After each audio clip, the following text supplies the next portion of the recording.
One of the more frequently asked questions, requested videos, and liked posts that I make on any of the social channels is always about mobility or exercise warm-ups for golfers when they're at the range, or whether they're doing them before a workout or whatever it might be. So I wanted to share just my thought process for setting up a warm-up.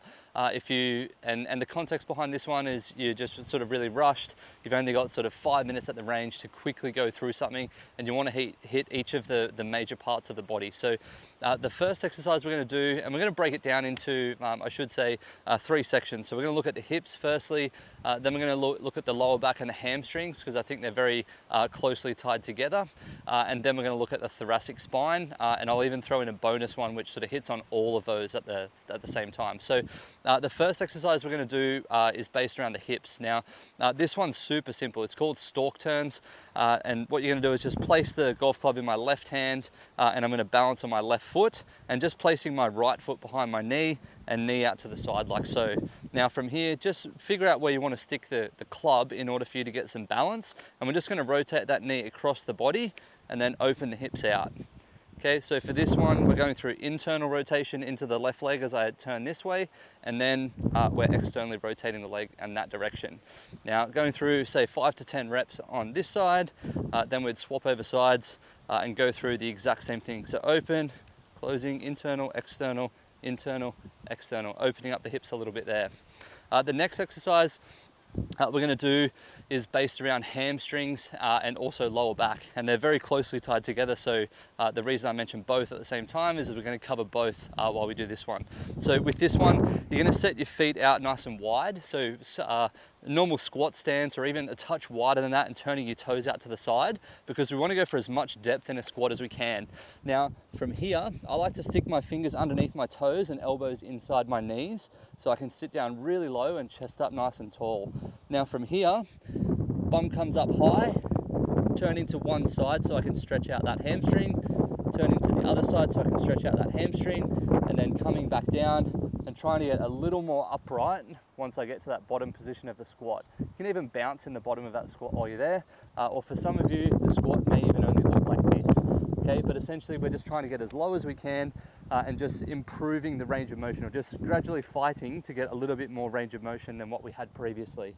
Now, the third exercise we're going to do, I don't need the golf club, is going to be windmill. So with this one, we're looking at thoracic rotation.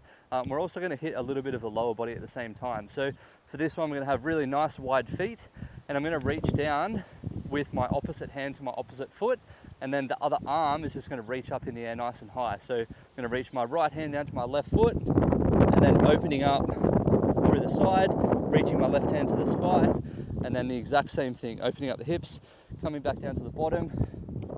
Whoop, almost lost my balance with the wind here. Yep, and then just changing the sides over. Touch the toes first, open up the shoulders and thoracic, and then back down, stand tall, same thing on the other side.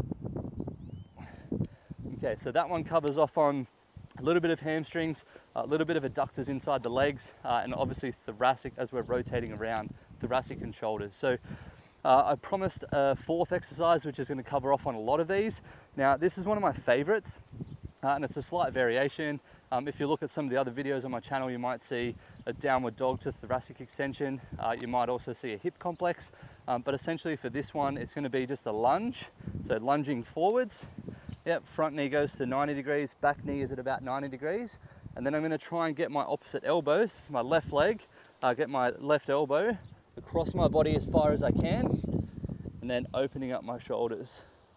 Okay, and we can go through a few reps there, or if you want to, stand up in between each one, knees down to 90 degrees again, reaching across the body, then opening out as far as you can. Now with this, a lot of people get bent around the axles again about not being able to get their elbow to the floor or get to certain positions that I can get to. Obviously I've done this for a long time and I have decent mobility.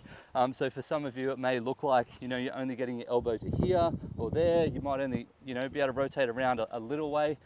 That's perfectly fine. Just use whatever your start point is. So wherever you do your first rep, just use that as a baseline, and then we're just trying to improve the range of motion each rep from there.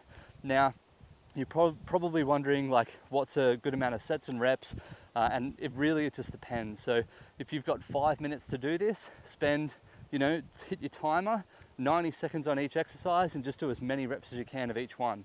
That'd be a great start point. If you've got 10 minutes, start a timer, do 3 minutes on each one, and do a 4th minute on one that you find the hardest.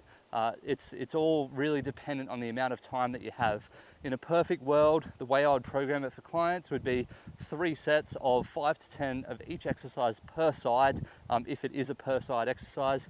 Obviously, if it's the reverse toe touches, so where we're sitting down into the squat, standing up tall, going side to side, it would just be 10 reps of that one. We're not doing 5 per side there, and just flowing through like that. So if you like this video, if you got some value from it, if you've used some of these exercises before, you're going to put them into your programming or into your warm-ups or whatever it might be, please hit the like, subscribe, share button.